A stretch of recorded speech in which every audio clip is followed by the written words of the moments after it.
سب سے بڑا گناہ کیا ہے اور اس کا انجام کیا ہے؟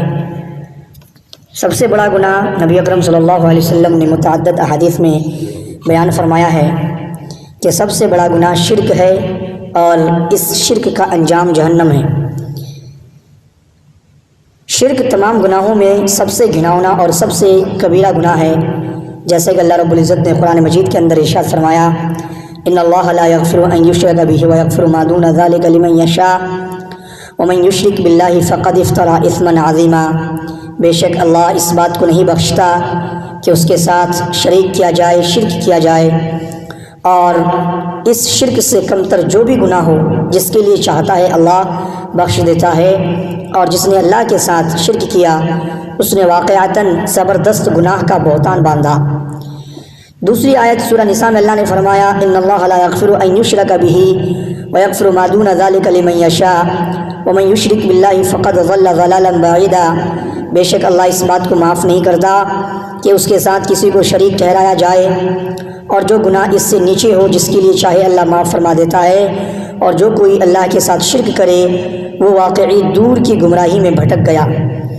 اسی طرح سے سورۃ المائدہ کے اندر اللہ رب العزت نے فرمایا لقد کفر الذین قالوا ان اللہ هو المسیح ابن مریم وقال المسیح یا بنی اسرائیل اعبدوا اللہ ربی وربکم انه من یشرک باللہ فقد حرم اللہ علیہ الجنہ ومأواہ النار وما للظالمین من انصار۔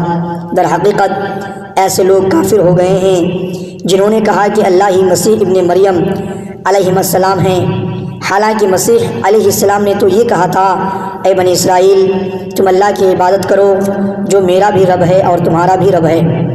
بے شک جو اللہ کے ساتھ شرک کرے گا تو یقیناً اللہ نے اس پر جنت حرام فرما دی ہے اور اس کا ٹھکانہ دوزخ ہے، اور ظالموں کے لیے کوئی بھی مددگار نہ ہوگا۔ اسی طرح سے سورہ انعام کے اندر ہے وَكَيْفَ أَخَافُ مَا أَشْرَكْتُمْ وَلَا تَخَافُونَ أَنَّكُمْ أَشْرَكْتُمْ بِاللَّهِ مَا لَمْ يُنَزِّلْ بِهِ عَلَيْكُمْ سُلْطَانًا فِي الْفَرِيقَيْنِ أَحَقُّ بِالْأَمْنِ إِن كُنتُمْ تَعْلَمُونَ الَّذِينَ آمَنُوا وَلَمْ يَلْبِسُوا إِيمَانَهُمْ بِظُلْمٍ أُولَئِكَ لَهُمُ الْأَمْنُ وَهُمْ مُهْتَدُونَ۔ اور میں ان معبودان باطلہ سے کیوں کر خوف زدہ ہو سکتا ہوں جنہیں تم اللہ کا شریک ٹھہراتے ہو، درا حالانکہ تم اس بات سے نہیں ڈرتے کہ تم نے اللہ کے ساتھ بتوں کو شریک بنا رکھا ہے، جبکہ اس نے تم پر اس شرک کی کوئی دلیل نہیں اتاری۔ اب تم ہی جواب دو، سو ہر دو فریق میں سے بے خوف رہنے کا زیادہ حقدار کون ہے؟ اگر تم جانتے ہو جو لوگ ایمان لائے اور اپنے ایمان کو شرک کے ظلم کے ساتھ نہیں ملایا، انہی لوگوں کے لیے امن یعنی اخروی بے خوفی ہے، اور وہی لوگ ہدایت یافتہ ہیں۔ اسی طرح سے اللہ رب العزت نے متعدد مقام پر جگہ جگہ میں شرک کی رد کرتے ہوئے آیت نزول فرمایا۔ نبی اکرم صلی اللہ علیہ وسلم کی حدیث ملاحظہ ہوں کہ عن عبداللہ رضی اللہ عنہ قال قال رسول اللہ صلی اللہ علیہ وسلم من مات یشرک باللہ شیئا دخل النار وقلت انا من مات لا یشرک باللہ شیئا دخل الجنہ، متفق علیہ، اخرجہ البخاری فی الصحیح کتاب الجنائز۔ حضرت عبداللہ بن مسعود رضی اللہ تعالیٰ عنہ سے روایت ہے کہ رسول اللہ صلی اللہ علیہ وسلم نے فرمایا جو اس حال میں فوت ہو کہ اللہ تعالیٰ کے ساتھ کسی کو شریک ٹھہراتا ہو وہ جہنم میں داخل ہوگا۔ میں نے کہا اس کا مطلب کیا ہے؟ جو شخص اس حال میں فوت ہو کہ اللہ تعالیٰ کے ساتھ کسی کو شریک نہ ٹھہراتا ہو وہ جنت میں داخل ہوگا۔ یہ حدیث متفق علیہ کی ہے۔ وفي رواية جابر رضي الله عنه قال أتى النبي صلى الله عليه وسلم رجل فقال يا رسول الله ما الموجباتان؟ فقال من مات لا يشرك بالله شيئا دخل الجنة ومن مات يشرك بالله شيئا دخل النار، رواه مسلم وأحمد وأبو يعلى۔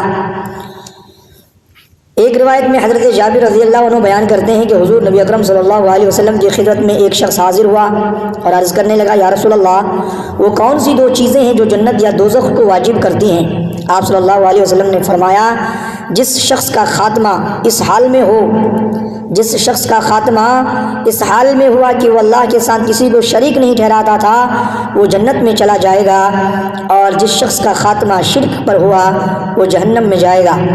عن معاذ رضی اللہ عنہ قال كنت ردف النبي صلی اللہ علیہ وسلم على حمار يقال له عفیر فقال يا معاذ هل تدري حق الله على عباده وما حق العباد على الله قلت الله ورسوله أعلم قال فإن حق الله على العباد أن يعبدوه ولا يشركوا به شيئا وحق العباد على الله ألا يعذب من لا يشرك به شيئا فقلت يا رسول الله أفلا أبشره به الناس قال لا تبشرهم فيتكلوا متفق علیہ۔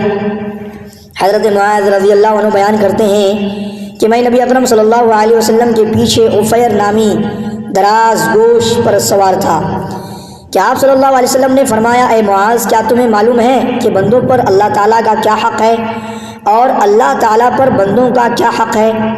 میں نے عرض کیا اللہ اور اس کا رسول صلی اللہ علیہ وسلم ہی بہتر جانتے ہیں۔ آپ صلی اللہ علیہ وسلم نے فرمایا بندوں پر اللہ تعالیٰ کا حق یہ ہے کہ وہ صرف اسی کی عبادت کریں اور اس کے ساتھ کسی کو شریک نہ ٹھہرائیں، اور اللہ تعالیٰ پر بندوں کا حق یہ ہے کہ جو شخص شرک نہ کرے وہ اسے عذاب نہ دے۔ میں نے عرض کیا یا رسول اللہ کیا میں یہ خوشخبری لوگوں تک پہنچا دوں؟ تو آپ صلی اللہ علیہ وسلم نے فرمایا نہیں، انہیں یہ خوشخبری مت دو کہ پھر وہ اسی پر بھروسہ کر کے بیٹھ رہے ہوں گے اور عمل میں کوتاہی کریں گے۔